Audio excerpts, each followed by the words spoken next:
স্বাগতম দিল্লী অসম 24/7 মই জিজুটি লস্কৰে লৈ আহিছোঁ এই মুহূৰ্তত এটা বিগ ব্ৰেকিং নিউজ কৰোনাত আক্ৰান্ত হৈছে প্ৰাক্তন মন্ত্ৰী ৰকিবুল হুছেইন এই মুহূৰ্তৰ আটাইতকৈ বিগ ব্ৰেকিং নিউজটো হৈছে যে ৰকিবুল হুছেইন আক্ৰান্ত হৈছে কৰোনাত আৰু ৰকিবুল হুছেইনৰ পত্নী নাজনীন আক্তাৰৰো দেহত পোৱা গৈছে কৰোনাৰ অৱস্থিতি এই মুহূৰ্তত এটা বিগ ব্ৰেকিং নিউজ যে ৰকিবুল হুছেইন আৰু তেওঁৰ পত্নীৰ দেহত পোৱা গৈছে কৰোনাৰ অৱস্থিতি নগাঁও জিলা স্বাস্থ্য বিভাগৰ এটা দলে আজি নগাঁও চহৰৰ ঢাকাইপট্টিৰ নিজ বাসভৱনত ৰেপিড এণ্টিজেন টেষ্টৰ জৰিয়তে ধৰা পেলাই প্ৰাক্তন মন্ত্ৰীজনৰ দেহত কৰোনা এই মুহূৰ্তত আটাইতকৈ বিগ ব্ৰেকিং নিউজটো হৈছে যে কৰোনাত আক্ৰান্ত হৈছে প্ৰাক্তন মন্ত্ৰী ৰকিবুল হুছেইন আৰু লগতে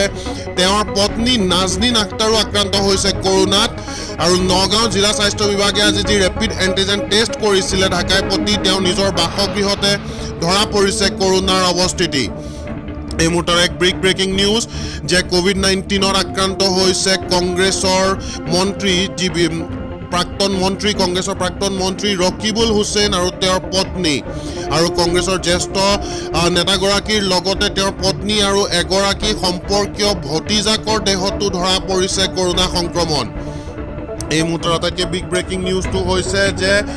ৰকিবুল হুছেইন আৰু তেওঁৰ পত্নী আৰু তেওঁ সম্পৰ্কীয় এজন ভতিজাকৰ দেহত ধৰা পৰিছে কৰোনাৰ অৱস্থিতি